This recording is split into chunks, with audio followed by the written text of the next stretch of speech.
सफेद हो गई है या पुतली खराब हो गई है या पुतली बेसिकली डैमेज हो गई है। पेरेंट्स आगे बोलते हैं कि अरे हमारा बच्चा तो ठीक था, टीवी भी कम देखता था, फिर क्यों हो गया? एक आंख से दो लोगों को दिखने लगा। बिल्कुल बिल्कुल डॉक्टर, बिल्कुल सही कहा आपने। और इसके मैं तो एक स्टेप और आगे जाऊंगा। तो मुझे वो नैरोलेग कैट जैसा लग रहा है सर। नैरोलेग कैट में दीवार पे बना रहता है, सनलाइट एग्जैक्टली। जो लोग खेती करते हैं तो एक छोटी सी भी पेड़ की बाली आंख में लग गई, उनको उस समय कुछ पता नहीं पड़ता, बट लेटर ऑन स्लोली वो इन्फेक्शन बढ़ता है और फंगल कॉलोनी। सर कई सारे पेशेंट्स हमारे पास आते हैं जिनका कि मोतियाबिंद के ऑपरेशन के बाद जो कॉर्निया रहता है वो सफेद हो जाता है। और इंजेक्शन जो होता है वो, यानी कि शरीर को पता लग जाना कि ये पुतली दूसरे इंसान से ली गई, हमारा शरीर अलाउ नहीं करता। नमस्कार, आज हमारे साथ मौजूद हैं doctor Nikhil Jain, one of the best cornea surgeon जिनसे मैं मिला हूं, और अब ASG हॉस्पिटल में अपनी सर्विसेज दे रहे हैं। और आई थिंक कॉर्निया सर्जरी एक आर्ट होता है जो सब लोग नहीं कर पाते। तो थैंक यू निखिल सर हमारे साथ आने के लिए और इस पॉडकास्ट के लिए हाँ कहने के लिए। पहली बात तो बस मैं आपसे ये पूछना चाह रहा हूँ सर कि जैसे सबसे पहले तो एक मिसकॉन्सेप्शन से शुरू करते हैं सर। जैसे ये हमको सब काली पुतली बोलते हैं, हमारे पेशेंट, हम तो रेटिना वाले हैं, हमारे पेशेंट्स भी काली पुतली बोलते हैं, पर ये है एक्चुअली ट्रांसपेरेंट। तो उसकी ट्रांसपेरेंसी का राज क्या है sir? Thank you Vineet, first of all आपने अपने पॉडकास्ट में मुझे बुलाया, it's a honour. Now coming to the same question which you said, कि जैसे कि काली पुतली, बिल्कुल सही कहा आपने। मरीज पहले घुसते कहते हैं हमारी काली पुतली में ये दिक्कत है। तो मैं आपको बताना चाहता हूँ, हमारी काली पुतली एक्चुअली काली नहीं है। ऑन द कॉन्ट्री वो बिल्कुल ट्रांसपेरेंट है, जैसा कि आप इस एक आई मॉडल में देख पा रहे हैं। तो जो ये जो दिख रहा है आपको, यू कैन सी ये मोर और लेस ट्रांसपेरेंट है। हमारी काली पुतली भी ऐसी ही है, इट इज ट्रांसपेरेंट। बट फिर वो काली क्यों दिखती है? वो काली दिखती है अपने पीछे जो ये काला पोर्शन है जिसको हम प्यूपिल कहते हैं, आइरिस एंड प्यूपिल, उसका कलर वो आगे ले लेती है, इसलिए वो है। अब जैसा कि आप समझिए कि ट्रांसपेरेंट कैसे है ये, तो कॉर्निया में क्या है, कोई भी ब्लड वेसल नहीं है। ओके, अगर ब्लड वेसल होती है, जो रक्त की कणें होती हैं, वो उसको अलग कलर देती हैं या फिर उसमें कलर प्रेजेंट करती हैं। तो हमारे कॉर्निया के अंदर कुछ ऐसे पंप्स होते हैं जो उसके अंदर पानी को ठहरने नहीं देते हैं। It's sort of dehydrated. उसके अंदर अगर पानी रुकता है या सूजन आती है तो वो सफेद ट्रांसपेरेंट से ट्रांसल्यूसेंट हो जाती है। ओके, तो उसको जब तक हमारे कॉर्निया में वो पंप्स अच्छे से काम कर रहे हैं तब तक वो ट्रांसपेरेंट रहती है। एंड उसका ट्रांसपेरेंट रहना बहुत जरूरी है, क्योंकि जब रोशनी आती है पहले पुतली के थ्रू ही, लेंस के थ्रू पर्दे पे जाती है। Okay sir, thank you sir. बाकी एक चीज हम देखते हैं, रेटिना सर्जन हम लोग तो उसका ट्रीटमेंट नहीं करते हैं, बस कई सारे केस हमारे यहाँ आते हैं ओपीडी में जिनकी पुतली सफेद हो गई है या पुतली खराब हो गई है या पुतली बेसिकली डैमेज हो गई है, कॉर्निया उनका काम नहीं कर रहा है, किसी पे अल्सर हो गया है। तो आपके एक्सपीरियंस में, इतने सालों के एक्सपीरियंस में, ज्यादातर कौन सी बीमारियां हैं जो कॉर्निया को खराब करती हैं? ये बहुत सही बात बोली आपने। बिल्कुल, आपने भी सुना होगा कि मरीज कहता हुआ आ रहा है कि पुतली में गड़बड़ है, उन डॉक्टर साहब ने बताया है कि पुतली खराब हो गई है। देखिए, पुतली खराब होना एक बहुत स्टार्टिंग टर्म है। पुतली खराब हो गई मतलब या तो वो सफेद हो गई है या पुतली में कोई डिफेक्ट आ गया, उसका शेप खराब हो गया है, दो चीजें हैं। तो अब जैसे हम शुरुआत करें कि कारण क्या हो सकते हैं पुतली खराब होने के। पुतली खराब होने के कई सारे कारण हो सकते हैं, जिनमें कि मैं दो तीन आपको मेजर बता दूं। जैसे कि शुरुआत करें बचपन में, बच्चों की पुतली में क्या होता है, बच्चों की पुतली में कई बार पुतली कमजोर होकर आगे झुकने लगती है। आइडियली वो इस टाइप की होती है जिसमें कि नॉर्मल कंटूर होता है, लेकिन अगर ये पुतली कमजोर हो तो ऐसा कंटूर मेंटेन नहीं कर पाती है और ज्यादा झुक जाती है, लाइक दिस, अ कोन, जैसा एक कोन बन रहा है, कोनिकल कॉर्निया। उसको क्लिनिकल टर्म्स में केरेटोकोनस कहते हैं। तो केरेटोकोनस बच्चों में बहुत कॉमन कॉज है पुतली खराब होने का, जिसके कारण बच्चों को चश्मे का नंबर आ जाता है, नंबर जल्दी जल्दी बढ़ता जाता है। ये कारण बच्चों में है। बाकी फिर और कारणों में जैसे चोट लगने से, एक बहुत ही जरूरी कारण जो अपन सब देखते हैं, आपने भी देखे होंगे, आंख में कुछ चीज लग जाने से, पटाखे, अभी रिसेंटली पटाखों से पुतली फट जाने से, ये सब चीजों से पुतली खराब हो जाती है। तीसरा है इन्फेक्शन से, जिनको कि हम कॉर्नियल अल्सर्स भी कहते हैं, जो कि फंगल, बैक्टीरियल काफी हो सकते हैं। तो जब भी ये सब होते हैं, पुतली में घाव करते हैं, तो पुतली ट्रांसपेरेंसी छोड़ देती है और व्हाइटिश हो जाती है। ओके, जिसको हम लेमैन टर्म में पुतली खराब होना कहते जी हैं। सर, और इसी कारण से रोशनी जाना कम हो जाती है, क्योंकि इट एक्ट लाइक ऑब्स्ट्रक्शन। जी जी सर। तो अब जैसे आपने इन्फेक्शन की बात करी, तो सबसे कॉमन इन्फेक्शन आप क्या देखते हैं पुतली में? मतलब बैक्टीरियल, फंगल या वायरल, या क्या आपके नजरिए में? जैसा कि इसे आपको पता है, वी आर अ जी। डेवलपिंग नेशन, हाँ। एंड हमारे यहाँ की जो एक जनरल हाइजीन बोले थोड़ी सी पुअर साइड में है। हम्म। तो फंगल कॉर्नियल अल्सर्स हमारे बहुत कॉमन है, and one of the more reason is कि हमारे जो मेजोरिटी पॉपुलेशन है वो फार्मिंग से हाँ, उस रिलेटेड है। एरिया से, जी करेक्ट। तो जो लोग खेती करते हैं, तो एक छोटी सी भी पेड़ की बाली आंख में लग गई, उनको उस समय कुछ पता नहीं पड़ता, बट जी। लेटर ऑन स्लोली वो इन्फेक्शन बढ़ता है, and it called fungal corneal ulcer. Bacterial भी मिलते हैं, लेकिन fungal is a major major issue हो जाता है, अच्छा। और जैसे केराटोकोनस, जैसे आपने बताया छोटे बच्चों में, मतलब 14-15 साल के भी बच्चों में ये बीमारी देखी गई है, तो इसके मुख्य कारण हम क्या बोलेंगे? हमारे दर्शक जैसे काफी कमेंट्स में पूछते हैं कि केराटोकोनस हो गया, क्या कारण रहा होगा, तो इसके बारे में कुछ। देखिए, जैसे केरेटोकोनस कहते हैं, कई पेरेंट्स आगे बोलते हैं कि अरे हमारा बच्चा तो ठीक था, टीवी भी कम देखता था, फिर क्यों हो गया? देखिए, केरेटोकोनस है बेसिकली कॉर्निया की वीकनेस। उसके अंदर इतनी स्ट्रेंथ नहीं है कि वो अपना शेप मेंटेन कर पाए। अब इसके पीछे ये रीजन नहीं कि बच्चा चश्मा टीवी देख रहा है, कुछ इनहेरिटेंस स्ट्रक्चरल डिफॉर्मिटी है। बाकी कुछ थ्योरीज ने प्रूव किया है कि आंखों को बहुत ज्यादा रगड़ना, एक्सेसिव आई रबिंग, वो पुतली को और कमजोर बनाता है और झुकने को मजबूर कर देता है। जी। तो ये सब चीजें इसलिए कॉमन, हमेशा पेशेंट कहते हैं कि आंख कम से कम रगड़े, जिसका कारण एक जनरल एलर्जिक कंडीशन भी हो सकती है। बच्चों को एलर्जीज होती हैं, वो इनवॉलेंटरी, ऐसा नहीं बच्चे खुद कर रहे हैं, इनवॉलेंटरी आंखें रब करना शुरू कर देते हैं। जी। तो उस कारण से जो पुतली थोड़ी भी कमजोर है वो और झुकने लग जाती है, एंड दिक्कत ये है कि पुतली का शेप हम वापस रिवर्ट नहीं कर सकते। एंड ये मतलब शायद कॉन्टेक्ट लेंस से रिलेटेड भी देखा गया है सर। सर बिल्कुल, कॉन्टैक्ट लेंस आजकल सर उसका यूज बढ़ गया, पहले नहीं था इतना। हाँ। उस कारण से भी, क्योंकि इनडायरेक्टली वो रबिंग में एलर्जिक फैक्टर्स को इंक्रीज कर देता है। जी जी। अब जैसे अगर, जैसे फॉर एग्जांपल मैं एक कॉर्निया पेशेंट हूँ, मैं अगर हॉस्पिटल जाऊं, तो मेरा चेकअप किस किस जगह पे होगा? और क्या जैसे रेटिना में बहुत आधुनिक टेक्नोलॉजी से जांच की जाती है, क्या कॉर्निया में भी ऐसी टेक्नोलॉजी, जैसे ओसीटी ज्यादातर लोग रेटिना के उसके नाम से यूज करते हैं, बट क्या कॉर्निया में भी ऐसी टेक्नोलॉजी उपलब्ध है कि हर एक की बीमारी हमें एकदम क्लियर पता चल जाए? बिल्कुल, आज की डेट पे जैसे आपने बताया, रेटिना में हमारे पास कॉर्निया की बहुत अच्छी इन्वेस्टिगेशन है, जो कि हमें लेयर बाय लेयर पूरे कॉर्निया की डिटेल दे देती है नॉलेज हमें। जैसे कि हम बात करें पेंटाकैम, पेंटाकैम बहुत आप लोगों ने सुना होगा, नाम आजकल कॉमन हो चुका है। Pentacam is a very good device जो हमें कॉर्निया के स्ट्रक्चर के बारे में बताती है। बेसिकली कॉर्निया हमें ऐसा लगता है कि it's a simple round structure, but deeper अगर आप माइक्रोस्कोपिक लेवल पे देखें तो it is a very different. उसके अंदर का स्ट्रक्चर और बाहर का दोनों ही बहुत मैटर करता है। जैसा कि केरेटोकोनस में पोस्टीरियर फ्लोट जो हम कहते हैं, वो बहुत इंपॉर्टेंट होता है पढ़ने के लिए। आगे भले ही ठीक हो, लेकिन पीछे का अगर स्ट्रक्चर गड़बड़ है तो वो केरेटोकोनस का एक साइन हो सकता है। तो पेंटाकैम एक one of the very important investigation होती है।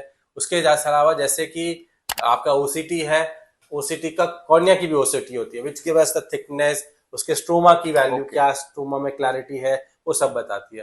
अपार्ट फ्रॉम दैट यूबीएम है जो हमें थोड़ा और अच्छी इन्फॉर्मेशन दे पाती है। तो विद ऑल दीज इन्वेस्टिगेशन, कई बार अल्ट्रासाउंड, जैसे हमें पुतली, आपने बोला कि पुतली सफेद हो गई है, हाँ, खराब हो गई है, अब हमें पीछे कुछ समझ नहीं आ रहा, तो हम अल्ट्रासाउंड करके भी देखते हैं।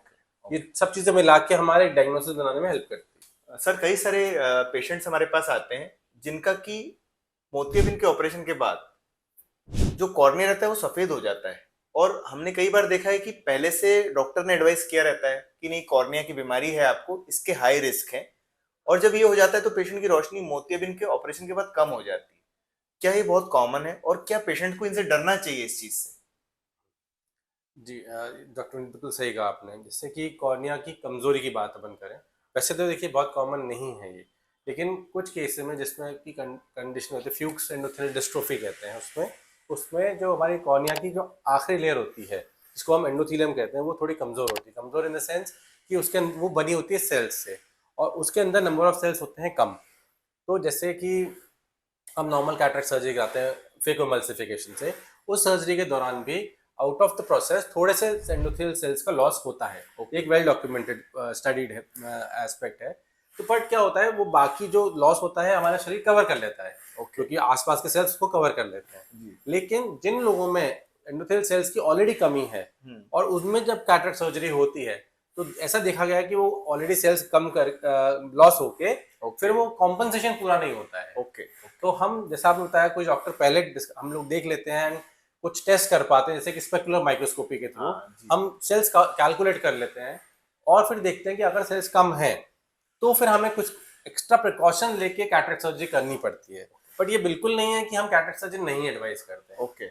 ये अच्छी बात है कि हमारे पास टेस्ट अवेलेबल है जिससे हम पहले पता लगा लेते हैं and it's very mandatory to check the cornea for endothelial cells before cataract surgery. I think ये नॉर्मल सबको करना चाहिए जिससे हम आने वाले उस एस्पेक्ट को पहले पहचान सकें एंड उसको बचा भी सकें। जी सर। और एक है ना, एज अ सर्जन मैं आपसे पूछना चाहूंगा, क्या हम करें कैटरेक्ट सर्जरी में कि हमारे एंडोथेलियल सेल प्रोटेक्टेड रहे? हाँ, ये जो बहुत अच्छा पॉइंट आपने लिया, क्योंकि ये चीज बहुत स्ट्रेस में एज अ कॉर्निया सर्जन में बहुत स्ट्रेस करता हूँ कि जैसे हमने कहा कि एंडोथेलियल सेल्स हमें नहीं पता, सबके पास स्पेकुलर भी नहीं होता है। हाँ। तो अब हम कैसे पहचाने कि, तो ऐसे केसेस में हमारे पास एक सब्सटेंस अवेलेबल है जिसको विस्कोट कहते हैं, कॉन्वर्जेंट सल्फेट। उसका यूज करके हम मैक्सिमम केसेस में एंडोथेलियल सेल्स को प्रोटेक्ट कर सकते हैं। Nice. It's a very commonly available thing जो मोस्ट काफी सारे कैटरेक्ट सर्जन यूज करते हैं रेगुलरली इन देयर प्रैक्टिस, क्योंकि वो it acts like a safe guard for the endothelial cells.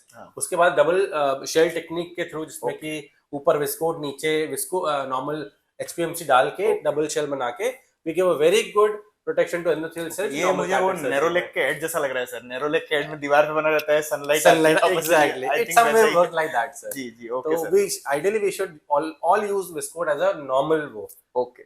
I think जिसका सारे ही जो इस वीडियो को देख रहे हैं लोग बहुत इंतजार कर रहे हैं, सबसे इंपॉर्टेंट टॉपिक, कॉर्नियल ट्रांसप्लांट। तो मेरा सबसे जरूरी सवाल सर आपसे ये है कि कॉर्निया जैसी नाजुक चीज आप एक दूसरे व्यक्ति की मतलब कैसे लगाते हैं, क्या साइंस है उसके पीछे और क्या क्या तरीके हैं सर उसके? अब इस चीज का आई थिंक हमें बहुत डिटेल में आपसे आंसर चाहिए। Okay doctor Vineet, let's come to the topic of corneal transplantation, जिसको कि हिंदी में हम कहते हैं पुतली प्रत्यारोपण। सो एज हम सबको पता है ट्रांसप्लांट क्या होता है, एक चीज जगह से निकाल के दूसरी जगह लगाना। आप लोगों बहुत लोगों को किडनी ट्रांसप्लांट बहुत कॉमन हो रहा है आजकल, दूसरे की किडनी निकाल के किसी एक पेशेंट में लगाना। तो कॉर्नियल ट्रांसप्लांट भी मैं आपको बिल्कुल सिंपल भाषा में समझाऊं तो ट्रांसप्लांट है। अब इसमें कहाँ ट्रांसप्लांट कैसे होता है वो जानिए। कॉर्नियल ट्रांसप्लांट जैसे किसी एक पेशेंट की पुतली खराब है, सफेद हो गई है चोट के कारण या इन्फेक्शन के कारण, अब वो रोशनी अंदर जा नहीं रही है तो पेशेंट का विजन बहुत कम हो चुका है। अब हमारे पास कोई तरकीब नहीं है जिससे कि हम उसका कॉर्निया वाइट सफेद ट्रांसपेरेंट कर पाए। तो ऐसे में हम क्या करते हैं, एक टिश्यू को कॉर्नियल ट्रांसप्लांट के लिए टिश्यू चाहिए होता है। अब वो कहाँ से आता है, डोनर टिश्यू से। डोनर टिश्यू हमें कहाँ से मिलता है, जब भी कोई इंसान मृत्यु पश्चात अपनी आंखें दान करता है, नेत्र दान करता है, तो हम उस आंख में से जो कॉर्निया है वो निकाल लेते हैं। जो आपको पता होगा आई डोनेशन जो बहुत ही कॉमन फिनोमेना है, जिसके लिए हम काफी लोगों को प्रोत्साहित करते हैं, वो इसी कारण से, क्योंकि हमारे यहाँ इंडिया में ऐसा जो डेटा कहता है डोनेशन बहुत कम है एंड रेसिपिएंट्स बहुत ज्यादा हैं जिनको कॉर्नियल ट्रांसप्लांट की जरूरत है। तो जब कोई हमारे नेत्रदान करता है तो हम उनका कॉर्निया निकाल के उस कॉर्निया को पेशेंट के कॉर्निया को हटा के उसकी जगह लगा देते हैं। अब लगेगा कैसे, कोई वो तो है नहीं, ग्लू गम तो होता नहीं है। तो कॉर्निया को लेके उसको 16 टाँकों 16 सूचर्स से उसको स्टेबलाइज किया जाता है। जब वो टिक जाता है फिर कुछ समय बाद उन टाँकों को निकाल दिया जाता है जब तक कि हीलिंग हो जाती है। ये एक नॉर्मल प्रोसीजर है। जैसे कि पॉडकास्ट के पहले सर आपने मुझे बताया था कि आधा ही कॉर्निया कट करके दूसरा लगा दिया, और उसमें टाँके भी कभी कभी आप एक या आपने एक दो केस बताए जिसमें कि आपने टाँका ही नहीं लगाया और बस एक एयर बबल के जरिए उसको रोक दिया। तो ये तो मतलब I think science is advance tremendously. तो इन चीजों के बारे में भी थोड़ा सा आप जानकारी हमें दें सर। बिल्कुल डॉक्टर, जैसा आपने कहा जो लैमेलर सर्जरी की बात मैं आपसे कर रहा था वो इसी बात है। अब जैसे मैं कहूँ लैमेलर सर्जरी एक एडवांसमेंट है टेक्नोलॉजी में over the conventional corneal transplant या पेनिट्रेटिंग केरेटोप्लास्टी। जैसा मैंने बताया PKP या केरेटोप्लास्टी में हम पूरा कॉर्निया एक डोनर का उठा के पूरा एज सच लगा देते हैं, लेकिन क्या है उसके कुछ आई शुड से एक डिसएडवांटेज या उसका एक साइड इफेक्ट ये भी है कि ग्राफ्ट रिजेक्शन जो होता है, यानी कि शरीर को पता लग जाना कि ये पुतली दूसरे इंसान से ली गई है, हमारा शरीर अलाउ नहीं करता। It behaves like it's a foreign body, तो वो उसको रिजेक्ट करने के प्लान में लग जाता है। तो फुल कंपोनेंट जो केरेटोप्लास्टी में रिजेक्शन के चांसेस काफी ज्यादा होते हैं। तो उसके लिए एक एडवांसमेंट सर्जरी आई, लैमेलर सर्जरी। ओके। लैमेलर में क्या होता है, जैसे हमने आपको बताया कि हमारे पास इतनी इन्वेस्टिगेशन एडवांस, जिसमें कि हम पूरा कॉर्निया देख सकते हैं ओसीटी हाँ, कॉर्निया के थ्रू। जी। तो हमने देखा कि कॉर्निया में स्ट्रोमा में गड़बड़ है या एंडोथेलियम में दिक्कत है, हाँ। तो हम सिर्फ उतना एरिया जो लोकलाइज है वो हम हटा देते हैं, उसको ट्रांसप्लांट करते हैं, बाकी पूरे को नहीं छेड़ते, ओ। जिससे कि चांस ऑफ रिजेक्शन काफी कम हो जाता है। जी जी। तो शरीर को लगता है कि नहीं वही और पुरानी चीजें हैं, एंड नंबर ऑफ सूचर्स भी कम हो जाते हैं। जैसे कि डीसेक सर्जरी हम करते हैं, जो उसमें जो हमारी एंडोथेलियम होती है, जैसे फ्यूक्स में था, तो वो गड़बड़ है, हमारे पास सेल्स नहीं है, तो हम सिर्फ उतनी लेयर हटा के एक नई उतनी ही लेयर को वापस लगा देते हैं, जिसमें कि सिर्फ सिंगल या 2 सूचर आते हैं। Okay. And it prevents it from rejection, और चांस ऑफ रिजेक्शन काफी कम हो जाता है। इसी टॉपिक पे एक मैं आपको भी मतलब मेरा एक एक्सपीरियंस था, हमारे एक कॉर्निया सर्जन थे एम्स में, उन्होंने एक पुतली से 2 लोगों को प्रत्यारोपण किया था। तो क्या आपने भी ऐसे केस किए हैं सर कि एक पेशेंट का जो अंदर की पुतली बदल दी और उसमें से जो ऊपर की पुतली वो किसी और में भी यूटिलाइज हो गई, तो एक तरह से पेशेंट का खर्चा भी कम हो गया और साथ में एक मृत व्यक्ति की एक आंख से 2 लोगों को दिखने लगा। बिल्कुल बिल्कुल डॉक्टर मीत, बिल्कुल सही कहा आपने, और इसके मैं तो एक स्टेप और आगे जाऊंगा। ओके। आप जैसे इन्होंने कहा, बिल्कुल सही कहा कि एक कॉर्निया के एक पेशेंट का ऊपरी पार्ट खराब था, हाँ। और एक का इंटरनल पार्ट खराब था, तो एक ही आंख से उसका ऊपरी पार्ट एक पेशेंट को लगाया, नीचे वाला पार्ट दूसरे पेशेंट को, प्लस जो कॉर्निया के पास स्क्लेरा होता है एक वाइट, जो हमारा सफेद पोर्शन आपको दिखता है, वो हमने स्क्लेरल पैच ग्राफ्ट में यूज कर लिया। Oh nice. तो एक आंख से 3 चीजें काम हो गई। मतलब आजकल आई थिंक सच में कॉर्निया में बहुत प्रोग्रेस आया है। हाँ। हमारे रेटिना में तो आया ही, साथ में कॉर्निया में भी। बिल्कुल बिल्कुल। एंटायर ऑप्थेल्मोलॉजी का गोल्डन पीरियड ये चल रहा है कि सब चीजें इतनी आगे बढ़ रही हैं। मैं एक चीज और पूछना चाहूंगा, जैसे कि काफी सारे मेरे कुछ वीडियोस पे लोगों ने कमेंट किया कि लेसिक करा के या आईसीएल करा के क्या आंख खराब हो सकती है। तो चलिए, आईसीएल तो आंखों के अंदर का प्रोसीजर है, पर मैं लेसिक के बारे में पूछना चाहूंगा स्पेसिफिकली कि आपने कुछ केसेस देखे हैं लेसिक, सिल्क, स्माइल, इस तरह की सर्जरीज के बाद आंख कमजोर होने के या खराब होने के? देख डॉक्टर, जैसा कि अपन लैसिक हो, चाहे स्माइल हो या फिर सिल्क हो, जी, these are आपको पता ही है, थोड़े थोड़े मॉडिफिकेशंस हैं, but mainly all of these are cornea based procedures. Okay. ICL is a lens based procedure. हाँ जी। All these things are cornea based procedure. अब कॉर्निया में देखिए, वैसे तो आजकल आप जानते हैं अपना कॉन्टूरा हो गया, ये सब बहुत एडवांस टेक्नोलॉजीज हैं जो कि फाइन असेसमेंट भी करती हैं एंड फाइन कैलिब्रेशन भी करती हैं। लेकिन कई बार ऐसा देखा गया है कि कुछ कुछ केसेस में पोस्ट सर्जरीज हमें वीकनेस देखी गई है कॉर्निया में। ओके। बट उसके लिए आई वुड से कि मोर देन कि वो प्रोसीजर के कारण खराब हुई है, उसमें कारण होता है प्री एग्जिस्टिंग प्रॉब्लम्स। ओके। जो कि एज अ सर्जन कोई जिसने किया मिस आउट कर दिया। ओके। जैसा मैंने बताया, पेंटागम हम हमेशा करते हैं, तो यही देखने के लिए करते हैं कि क्या कॉर्निया की थिकनेस प्रॉपर है या नहीं, क्योंकि हमने एक अमाउंट ऑफ कॉर्निया को अब्लेट किया है उसमें, या एक लेंटिक्यूल निकाला है उसमें। तो अगर उसको निकालने के बाद एक रेसिडुअल नॉर्मल थिकनेस नहीं होगी, तो वो डेफिनेटली उसको बल जाके आके एक्टेशिया बनने के चांसेस हो सकते हैं। तो prior calculation and workup LASIK से पहले should be very very meticulous, ये मेरा ऐसा मानना है। सर, एक और हमारे व्यूअर्स के लिए मैं जरूरी सवाल करना चाहूंगा, क्या कॉर्निया ट्रांसप्लांट इतना जरूरी है, और क्या आपने ऐसे कुछ केस देखे हैं जिसमें रोशनी पूरी तरह से जा चुकी है और उसके बाद आपने सर्जरी की और पेशेंट को सब कुछ दिखने लगा? Yes doctor Vineet, I strongly believe in this thing, क्योंकि मैंने ऐसे केसेस किए हैं जिसमें पूरी पुतली सफेद हो चुकी थी, एक इन्फेक्शन हुआ, उनको चोट लगी, इन्फेक्शन हुआ, पूरी पुतली सफेद हो गई, उनका विजन हैंड मूवमेंट पे आ गया, लेकिन जब हमने कॉर्निया बदला जी, उसके बाद ही gain vision till 624, 6 improve into 618 तक, मतलब उनके लिए इट्स लाइक 0 से 100% तक।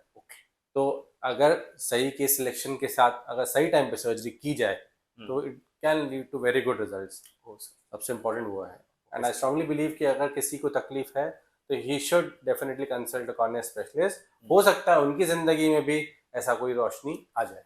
ओके सर, अब एक और सवाल सर, जस्ट थोड़ा व्यूअर्स के लिए, कि हमारे कई सारे पेशेंट्स पूछते हैं कि क्या हमें मध्य प्रदेश के बाहर या उनकी जो भी सिटी है उसके बाहर जाके ये सर्जरी करानी चाहिए, या आपकी सिटी में ही जो बेस्ट सर्जन है या जो भी सर्जन है कॉर्निया के, उनसे ये कराना चाहिए, या जैसे एग्जांपल के तौर पे कि चेन्नई चले जाएं, दिल्ली चले जाएं, या मुंबई चले जाएं, या फॉर दैट मैटर इंडिया के बाहर जाके कराएं, तो इसका आपके बारे में क्या टिप्पणी है सर?